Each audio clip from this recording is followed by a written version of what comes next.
Tu as un ami ou un membre de ta famille qui est parti à l'étranger depuis quelque temps ou depuis plusieurs années, avec qui les relations sont en mauvais termes, avec qui tu n'échanges plus, vous ne discutez plus, vous ne parlez plus, vous ne savez pas ce que chacun fait de son côté. Aujourd'hui, bonne nouvelle, je vais te partager les 5 raisons pour lesquelles vous êtes en arrivé là. L'objectif à travers cette vidéo est de te mettre en lumière ces raisons pour que tu puisses, si tu te reconnais dedans, à changer, à t'améliorer. Il n'est surtout pas question de te critiquer.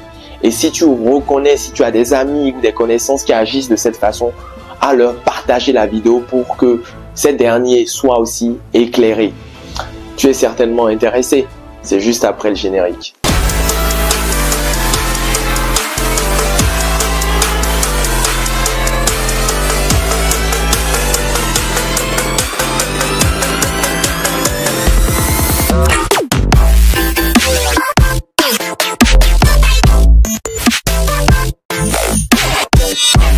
Avant de te partager les 5 raisons pour lesquelles la relation avec cet ami ou membre de ta famille est tendue, ne se passe pas bien, je souhaite te partager, t'informer, te rappeler que nous organisons notre première conférence le samedi 22 juin 2024 de 10h à 18h en Île-de-France. L'adresse sera communiquée après la réservation du ticket pour te partager durant cette conférence des informations capitales, cruciales qui vont t'aider sur 3 sujets. Le titre de séjour, le logement, le job, le boulot ou le stage. Ce sera l'occasion pour moi de te partager des informations que tu ne trouveras pas sur Internet. Des informations, des tuyaux qui ont fait leur preuve parce que je suis passé par là. Ça fait 10 ans de vie en France. 10 ans. Donc, ce sont des informations que j'ai mis en pratique, que j'ai expérimenté et qui m'ont permis d'être là où j'en suis aujourd'hui. Et ce sera l'occasion pour toi aussi de rencontrer d'autres étudiants qui vivent les mêmes réalités que toi pour que vous puissiez garder contact, échanger, te permettre aussi d'avoir un réseau beaucoup plus étoffé. Parce que quand tu arrives en tant qu'étudiant étranger, pour la plupart, on n'a pas beaucoup d'amis ou quasiment pas d'amis, pas de connaissances en France et tout est à refaire. Ce sera aussi l'occasion pour toi de me rencontrer et de me poser des questions en tête à tête pour que je puisse te donner des informations personnalisées, des conseils personnalisés. Donc, perds plus de temps, clique en bas de la vidéo sur le lien pour réserver ta place. Les 50 premières places sont à 49,99 €, 30% de remise. Au-delà des 50 premières places, le ticket passe à environ 70 €. Si tu n'es pas en Île-de-France et tu ne peux pas te déplacer pour X raisons, tu peux réserver aussi ta place et suivre la conférence en visio. Tu as le lien aussi en bas de la vidéo. N'hésite pas à communiquer autour de toi pour que le maximum de personnes puissent être informées.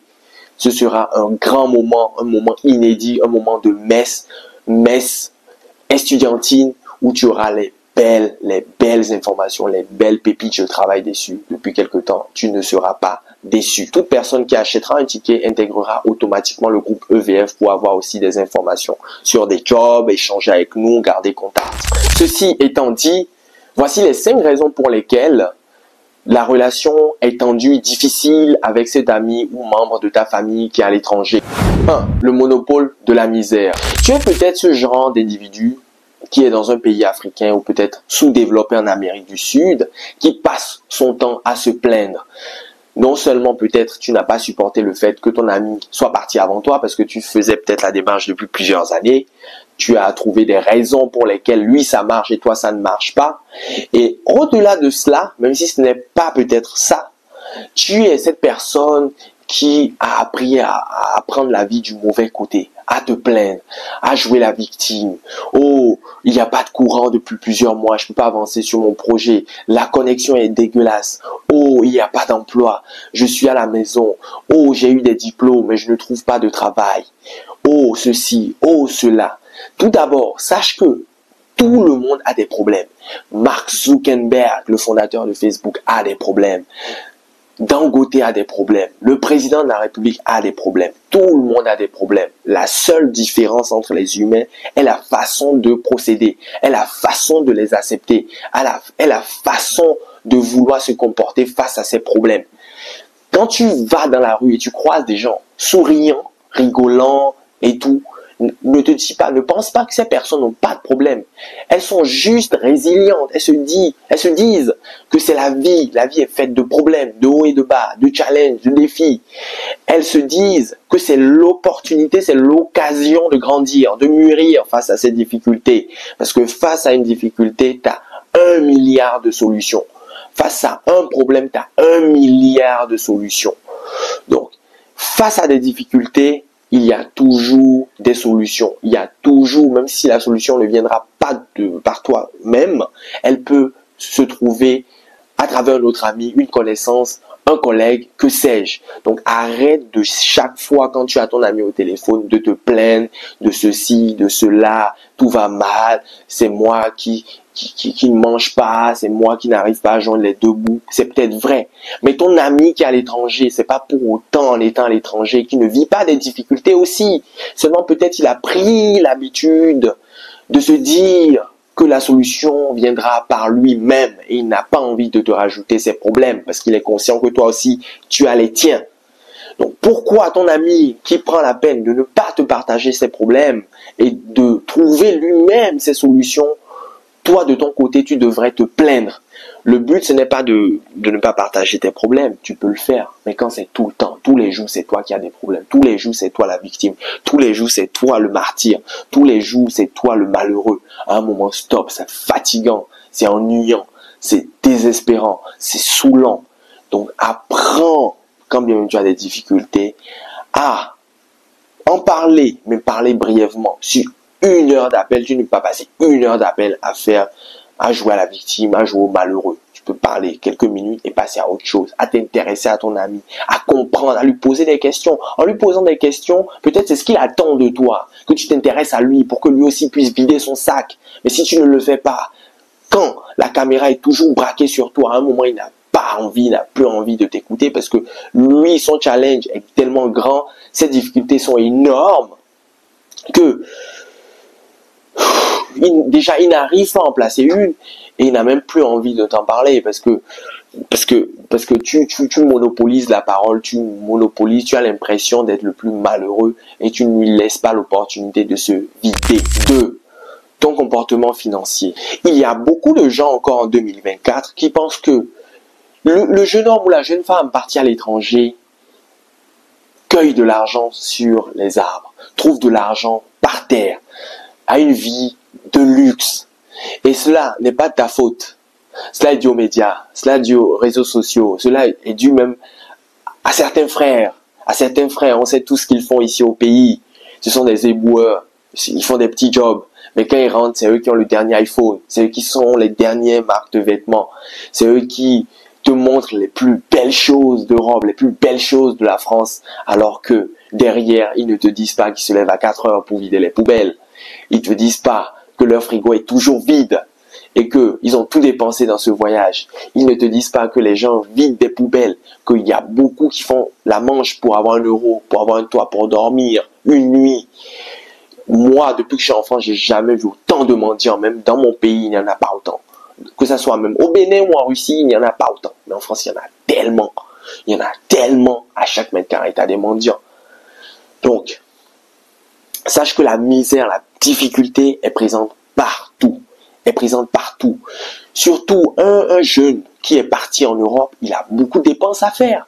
Il a les impôts, il a l'électricité, il a l'eau, il a la taxe d'habitation, il a les amendes, il a les frais administratifs en fonction de ce qu'il fait, étudiant ou salarié, il a plein de charges.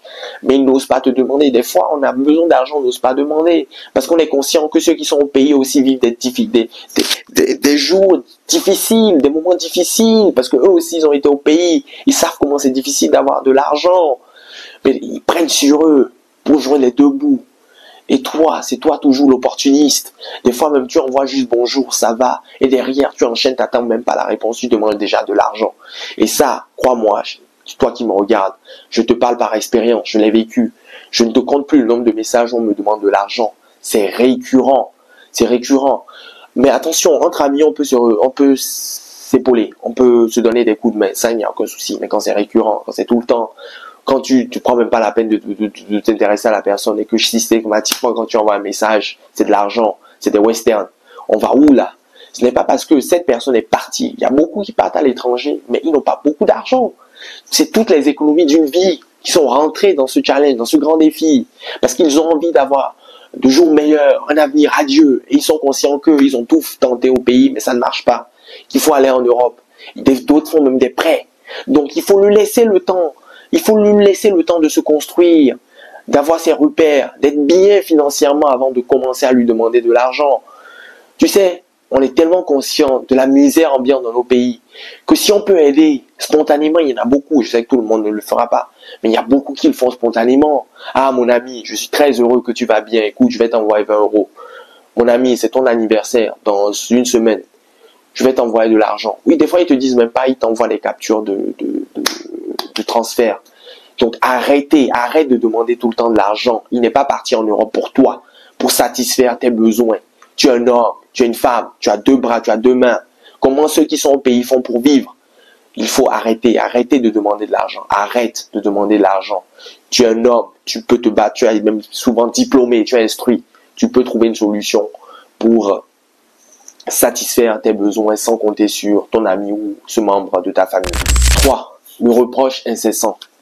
Tu as ce genre d'individus, déjà ils n'ont pas digéré le fait que tu sois parti à l'étranger, ou peut-être pas, mais c'est leur nature, à toujours vouloir casser tout ce que tu dis. Ah mon ami, j'ai vu que les bitcoins, c'est à l'époque des bitcoins quand ça marchait bien, c'est une belle opportunité de s'enrichir. Ah non, il y a beaucoup d'arnaques, hein, tu sais. Je connais quelqu'un qui s'est fait escroquer. Ah mon ami, aujourd'hui, j'ai pris le métro, il y a un gars qui m'a piétiné, je lui ai fait la réflexion, il m'a giflé. Ah, pourquoi toi aussi tu l'as fait la réflexion? Pourquoi tu as même pris le métro? Tu pouvais pas marcher? Ah, tu as trop d'argent, c'est pour ça que tu prends le métro. Tu vois un peu ce que je veux dire? Ces genres de réflexions à 2 balles qui ne tiennent pas juste parce qu'on a envie de te casser, de te critiquer. Ça devient limite même parfois des amis toxiques. Sache, si tu es comme ça, que ton ami ou membre de ta famille avec qui tu étais proche avant qu'il parte a parfois juste besoin d'une oreille attentive, a juste besoin d'une compassion. On est dans une société assez capitaliste, individualiste, une société agressive, où quand tu sors de chez toi, tu n'es même plus sûr de rentrer sain et sauf. Pour une histoire de place, pour une histoire de mauvais regard, on peut te poignarder, on peut te tabasser à mort. Et il y en a des exemples, il y en a des cas tous les jours. Ton ami a juste besoin que tu l'écoutes parce qu'il est arrivé fraîchement, il n'a peut-être pas d'amis vers qui se tourner. Il a besoin de ton oreille, de ta compassion, de ton écoute. De ton écoute. Des fois, il n'a même pas besoin que tu parles. Juste écoute, mon ami. Parle, je suis là pour t'écouter. Il a juste besoin de vider son sac. Et toi, systématiquement, tu le casses. Tu retournes les situations. Tu critiques. À un moment, il y en a marre. Il n'a même plus envie de se confier parce qu'il est conscient, il sait déjà ce qui va l'attendre. S'il avait besoin de ce genre de réaction, il te dirait.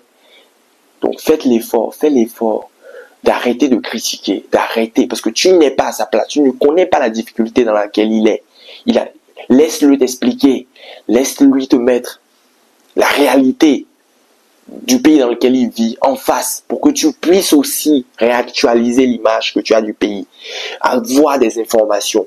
Moi, j'aime beaucoup, souvent d'ailleurs, pourquoi des fois, quand je suis devant des personnes qui sont allées dans certains pays, qui ont vécu des expériences, je me tais pendant 1 heure, 2 heures. J'adore écouter, je relance, je surlance. Je veux avoir le maximum d'informations parce que l'information est chère de nos jours. L'information est cruciale de nos jours. Une seule information peut te faire gravir 10 étages en même temps. Donc c'est important de prendre la peine d'écouter, d'arrêter de critiquer, d'arrêter de juger. Parce que tu n'es pas à sa place pour juger. Tu ne comprends pas sa réalité.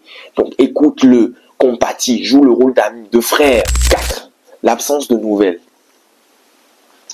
Il y a pour beaucoup le fait que cet individu, ce gars soit parti en Europe, aux États-Unis.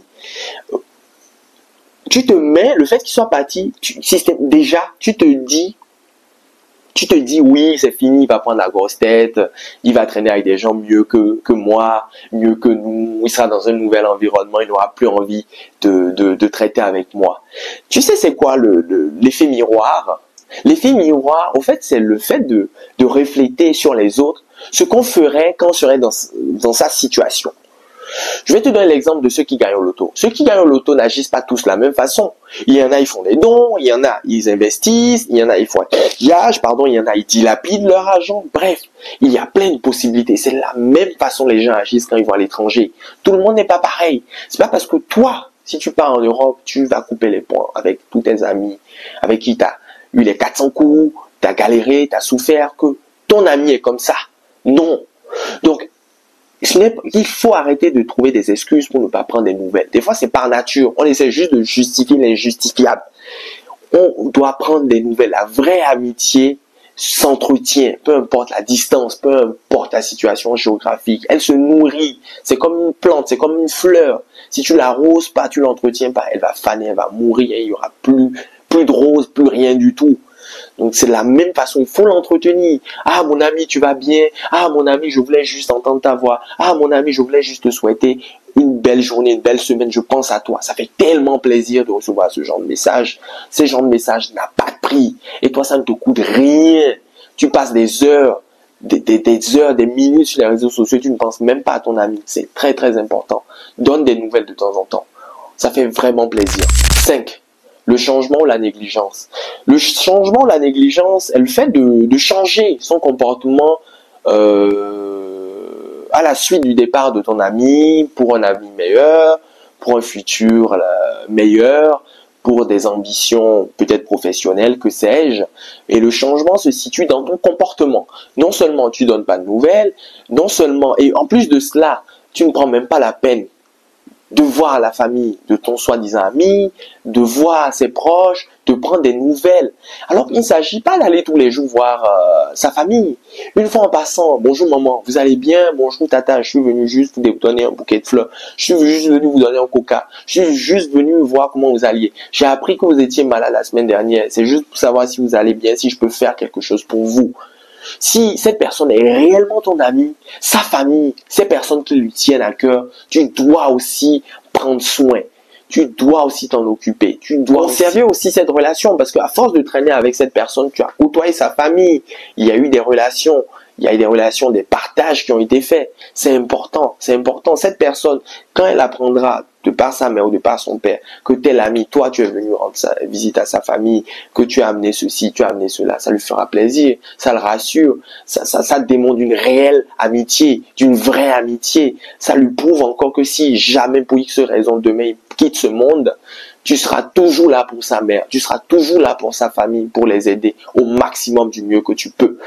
Voici, cher ami, ce que je tenais à partager. N'hésite pas à te remettre en question. C'est important de se remettre en question. Cette vidéo n'est aucunement sujet à polémique, à critique. C'est vraiment pour t'aider à conserver ta relation amicale avec ton proche qui est parti, ou peut-être à rattraper cette amitié si pour ces quelques raisons énumérées, vous ne vous parliez plus. Prends la peine de mettre en commentaire changement si tu te reconnais dans ces 5 raisons, ou mais amélioration si tu ne te reconnais dans aucun des points, mais que tu es ouvert à t'améliorer, est ouvert à conserver votre relation, est ouvert à la garder, à la conserver, à l'améliorer. N'hésite pas à la liker aussi, donnez-nous de la force, à t'abonner, à activer la cloche pour ne rien manquer de nos pépites, c'est important. En attendant la prochaine vidéo, prends soin de toi, je te dis à très vite. Ciao.